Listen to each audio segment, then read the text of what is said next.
ચૈતર વસાવાની ફરી એકવાર ગુજરાત હાઈકોર્ટમાં સુનાવણી થવા જઈ રહી છે એવા સમાચાર જાણવા માટે ઘણા બધા લોકો ક્યારના રાહ જોઈને બેઠા છે।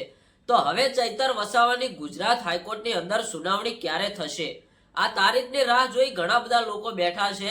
ઘણા બધા લોકોના મનમાં એવી ઈચ્છા છે કે ગુજરાત હાઈકોર્ટમાં જો તેમની સુનાવણી થશે તો ચૈતર વસાવા જેલની બહાર આવશે। પણ મિત્રો જ્યારે 11 સપ્ટેમ્બરના રોજ તેમની સુનાવણી થવાની હતી ત્યારે તે સુનાવણી તો ન થઈ પણ એના પછી કોઈ નવી તારીખ પણ જાહેર કરવામાં ન આવી। તો ઘણા બધા લોકોના મનમાં એવો પ્રશ્ન છે કે શું ચૈતર વસાવા હવે જેલમાંથી નહીં છૂટે, કારણ કે ચૈતર વસાવાની કોઈ નવી તારીખ જાહેર કરવામાં આવતી જ નથી। તો અત્યારે હાલ સૌથી મોટા સમાચાર મળી રહ્યા છે।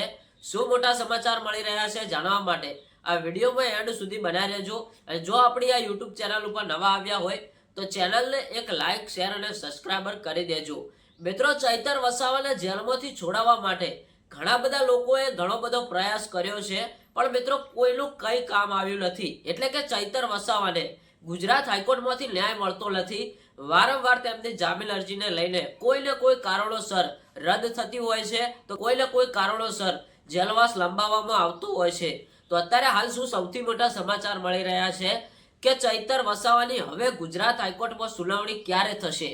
તો મિત્રો એની આપણે વાત કરીએ તો અત્યારે હાલ એવા સમાચાર મળી રહ્યા છે કે હવે ચૈતર વસાવાને જેલમાંથી છૂટવા માટે બીજી કોઈ પણ કોર્ટમાં તેમની સુનાવણી નહીં થાય। હવે ચૈતર વસાવાની ફરી એકવાર ગુજરાત હાઈકોર્ટની અંદર સુનાવણી થશે।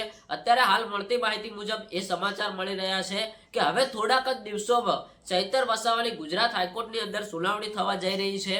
પણ મિત્રો હજુ સુધી તે તારીખ જાહેર કરવામાં નથી આવી। જ્યારે તારીખ જાહેર કરવામાં આવશે ત્યારે આપણે તરત જ તમને બતાવી દઈશું। તો આપણી આ YouTube ચેનલને સબસ્ક્રાઇબ કરીને રાખજો, કારણ કે હવે ચૈતર વસાવા ક્યાંક ને ક્યાંક જેલની બહાર આવી શકે છે અને જો સુનાવણી થશે તો ચૈતર વસાવા જેલની બહાર આવશે। એટલે આપણે હવે તારીખ જાણવાની બહુ મહત્વનું છે। તો મિત્રો મળીએ એક નવા વિડીયો સાથે।